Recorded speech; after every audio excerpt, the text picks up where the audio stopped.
जय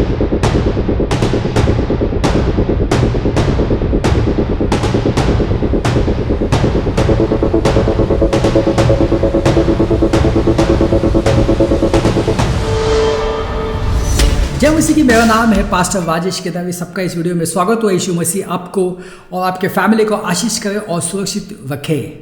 बाइबल में यह संदेश बहुत ही आवश्यक संदेश है और इस संदेश में बहुत सारे जो बातें हैं वो यीशु मसीह की कृपा से आज आप सीखने वाले हैं। बहुत सारे लोगों को इसके बारे में मालूम होगा, बहुत सारे मसीहों को मालूम होगा, मगर ऐसे भी बहुत सारे मसीह जिनको मालूम नहीं है कि बॉर्न अगेन का मतलब क्या होता है, नया जन्म लेना का मतलब क्या होता है, क्यों नया जन्म लिया जाता है, क्यों फिर से जन्म लिया जाता है, ये मालूम नहीं होता है। बॉर्न अगेन का मतलब क्या।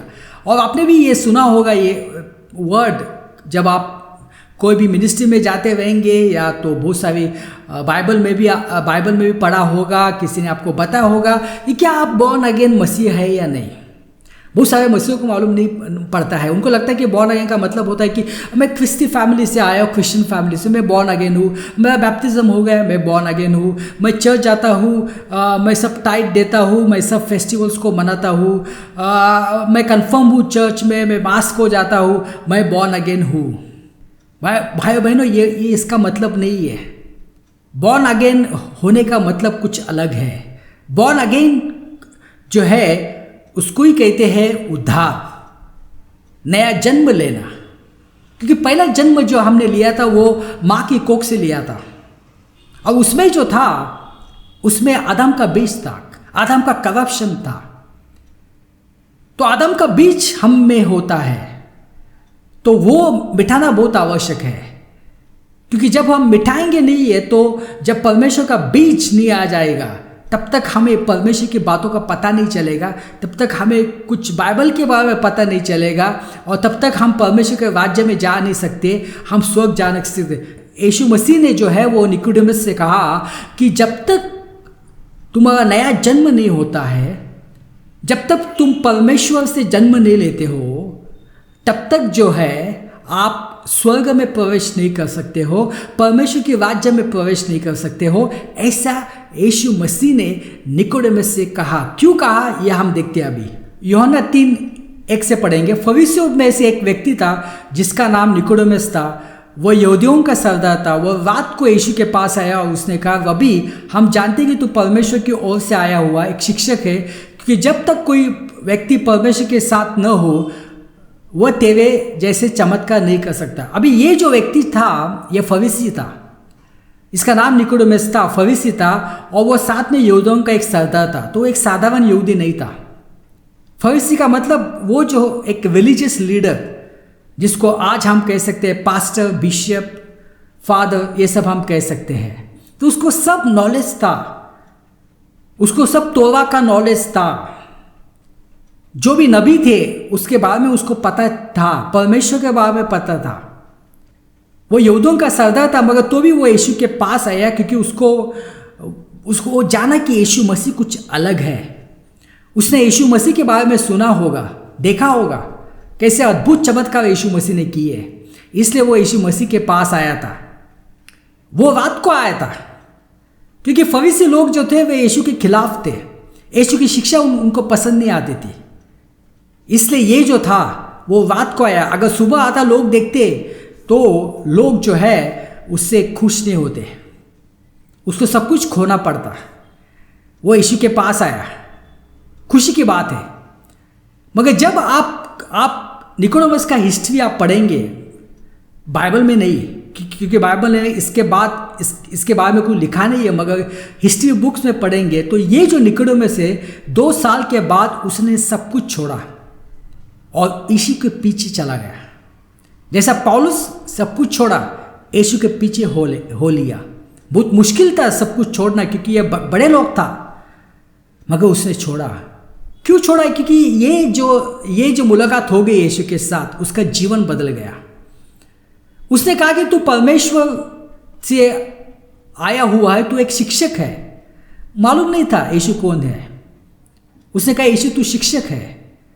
उसको यह विश्वास नहीं था कि यीशु खुदा है। यीशु जो है वो इंसान के रूप में खुदा है। यीशु प्रभुओं के प्रभु है। बहुत सारे लोग जो है वो यीशु मसीह के ऊपर सिर्फ विश्वास करते, वो अच्छे व्यक्ति है, बहुत लोगों से प्यार करते हैं, गरीबों से प्यार करते हैं, मगर उससे कुछ नहीं होता है जब तक आप ये नहीं कहेंगे कि यीशु मसीह खुदा है, परमेश्वर है। यीशु ने उससे कहा, मैं तुमसे सच कहता हूँ, जब तक कोई नया जन्म न ले वह परमेश्वर के राज्य को देख नहीं सकता। अभी यीशु मसीह ने कहा, निकोदेमुस आप बहुत बातों को जानते हो, क्योंकि वो सचमुच बहुत बातों को जानता था, मगर निकोदेमुस आपको अंदर से बदलने की आवश्यकता है। जो पुरानी जो चीज़ें हैं उसको निकाल के नई चीज़ें डालना बहुत आवश्यक है। आपको परमेश्वर से जन्म लेना बहुत आवश्यक है, आपको नया जन्म लेना बहुत आवश्यक है। वो जो पाप का जो बीज है, वो पाप का बीज जाना चाहिए, उसमें परमेश्वर का बीज आना चाहिए, तब आप बातों को समझोगे, तब आप परमेश्वर के राज्य में जा सकोगे, तब आप स्वर्ग में जा सकोगे। यीशु मसीह आज यही सवाल हमसे पूछ रहे हैं कि हमें भी परमेश्वर से जन्म लेना है, हमें भी नया जन्म लेना है। यदि आप बॉर्न अगेन मसीह नहीं है तो आपको बॉर्न अगेन होना है, आपको नया जन्म लेना है परमेश्वर से। तब तक आप जो है स्वर्ग में नहीं जा सकते और परमेश्वर के राज्य को देख ही नहीं सकते और बातें ही नहीं समझ सकते, बाइबल पढ़ ही नहीं सकते, समझ भी नहीं आएगा, आराधना नहीं कर सकते, क्योंकि आदम का बीज है, पाप है।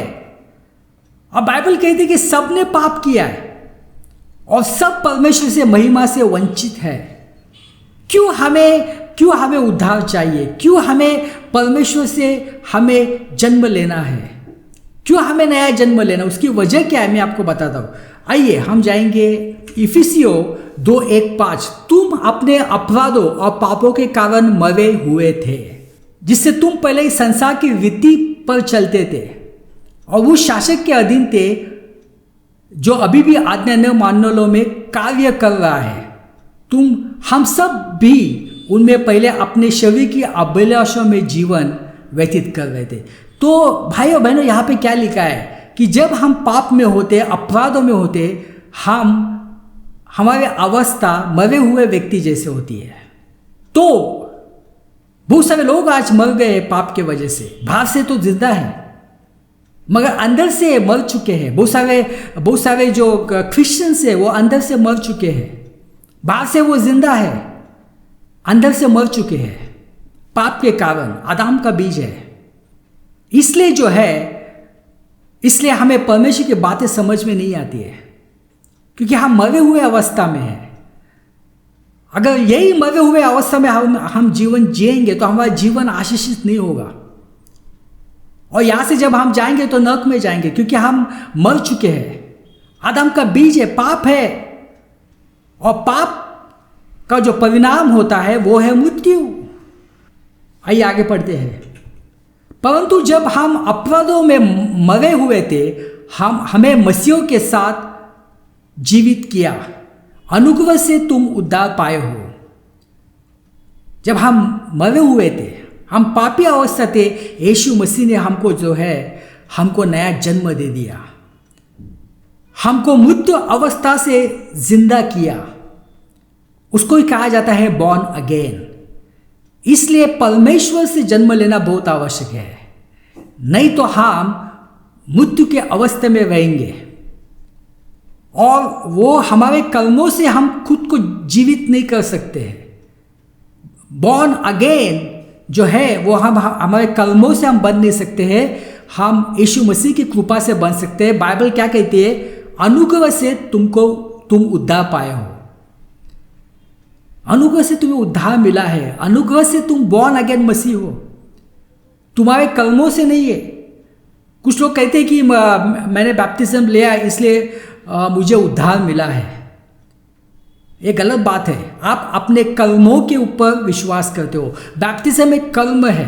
मैं ऐसा नहीं कहूँ कि आप बैप्टिज्म मत ले सकते हैं, पब्लिक कन्फेशन के लिए अच्छी बात है, मगर जब आप कहते हैं कि बैप्टिज्म के कारण मुझे उद्धार मिला है, मैं बॉर्न अगेन मसीह हूँ, तो ये गलत बात है, परमेश्वर के अनुसार नहीं है।